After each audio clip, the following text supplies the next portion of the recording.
Mas o que leva ao casamento ao fracasso? Primeiro, a área sexual, a área íntima. Vamos para a primeira carta de Paulo aos Coríntios, capítulo 7. É um texto que não é muito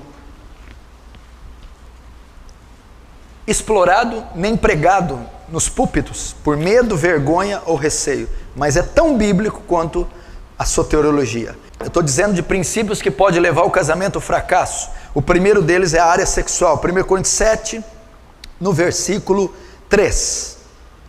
O marido conceda à esposa o que lhe é devido, e também semelhantemente a esposa ao seu marido. Na sua tradução tal, o marido paga a devida benevolência à esposa, e a esposa paga a devida benevolência ao marido. A mulher não tem poder sobre o seu próprio corpo, e sim o marido. Também, semelhantemente, o marido não tem poder sobre o seu próprio corpo, e sim a mulher. Até aqui.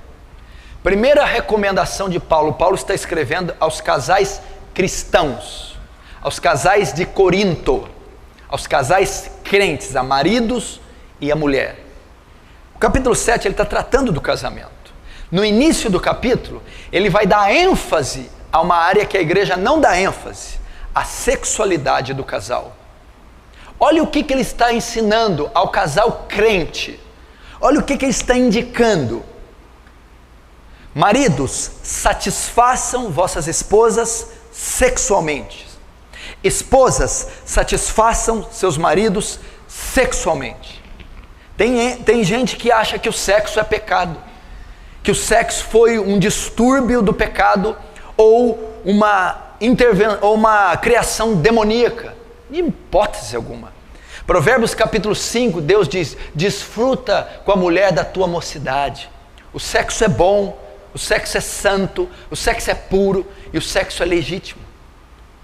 E ele está dizendo aqui, ele está ordenando, ele não só diz que o sexo é puro e legítimo, como ele ordena a prática dele. Paulo está dizendo: maridos e mulheres, tenham relações sexuais regulares.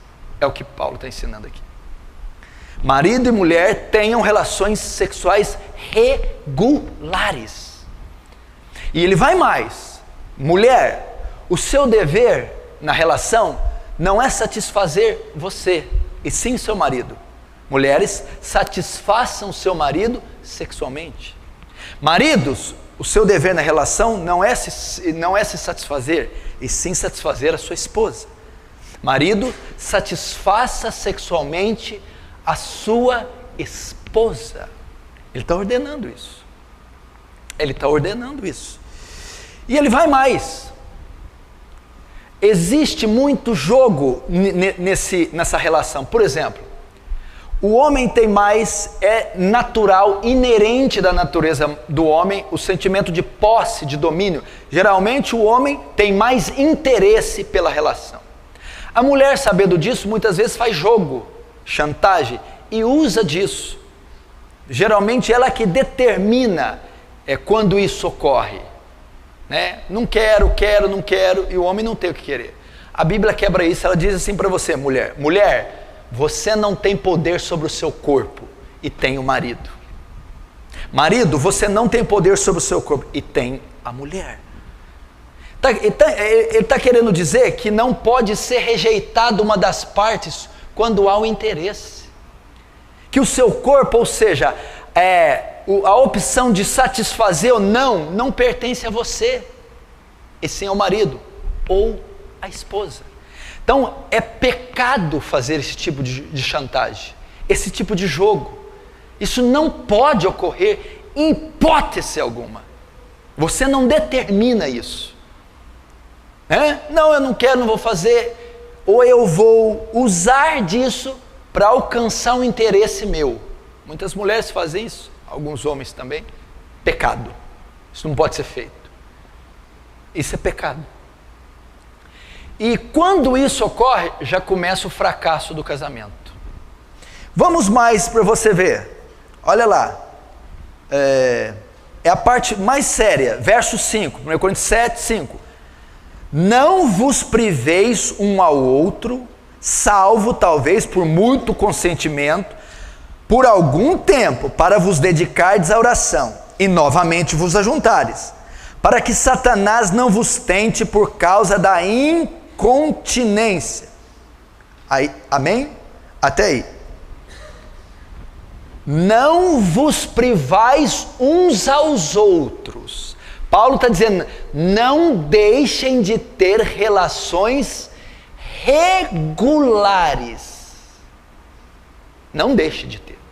Paulo está dizendo que um casal, enquanto está em atividade, 50 até 60 anos, não sei até quando o corpo biológico, fisiologicamente for permitido, não pode, hipótese alguma, deixar de ter relações regulares. Não pode haver. Se o casal tem 80 e 88 ou tem 85, não tem mais condição. Mas enquanto está em atividade hormonal, não pode deixar de ter relação regular. Só pode um caso aqui. Primeiro, mútuo consentimento. Os dois têm que concordar. Se uma parte não concordar, não pode. Olha, essa semana eu não quero fazer. Eu não concordo. Não pode. Primeiro, tem que ter mútuo consentimento. Segundo, só para uma causa, para dedicar jejum e oração. Ah, porque eu estou cansada. Não pode. Ah, porque eu estou estressada. Não pode. Para que você quer ficar um tempo? Para me dedicar jejum e oração para uma causa. Ah, não, eu concordo. Você concorda? Concordo. Para dedicar oração? Tudo bem. Se não for para isso, e ambas as partes não concordar, pecado. Não pode. Aí se eu fizer, por que Paulo ordena ter relação íntima regular? Para que Satanás não tente uma das partes. Sabe por que tem um monte de marido casado que viciado em pornografia? Porque a mulher não satisfaz ele. Porque a mulher não permite que ele tenha relação sexual regular. Então Satanás tenta ele pela abstinência. Ele é tentado. Porque a Bíblia diz assim, ao solteiro digo, eu, mas não Senhor, que fique como está. Mas se não pode ficar como eu, é melhor casar do que abrasar. Na NVI, é melhor casar do que viver ardendo de desejo. Uma vez que a mulher não tem relação sexual regular com o marido, ele fica ardendo de desejo. E Satanás tenta ele, para ele suprir a tensão sexual em outra fonte. Pornografia, adultério, prostituição. Muitos casamentos vêm ao fracasso por causa dessa área negligenciada. Olha quanto princípio eu ensinei aqui. Olha quanta coisa tem numa simples relação. Olha quanta coisa. Você está entendendo? Tenha relações regulares. Não quero. Só se as duas partes concordarem e para se dedicar à oração e jejum.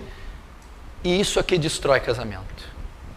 Isso aqui não é pregado, não é ensinado, não tem livro escrito, seminário, ninguém fala disso aqui, porque não pode falar no púlpito, mas não pode falar no púlpito. Tem um capítulo inteiro destinado para isso. Como é que não pode falar no púlpito? E tá cheio de esposa de pastor sofrendo, é um horror. Tá cheio de casal de pastor, essa vida aqui é uma lambança. Pastor que pornógrafo, pastor que não supre a mulher, e aí vai, porque não lida com essa área. Cheio de diácono, obreiro, cheio de crente dentro de igreja, que é uma baderna nessa área aqui. Não tem zelo, temor, reverência, respeito com esse princípio, que é seríssimo. Então, o primeiro princípio que destrói um casamento, a relação. Por quê? Porque, olha ele, quem que Paulo apresenta aqui, o personagem que Paulo convida? Satanás. Ele vai vir.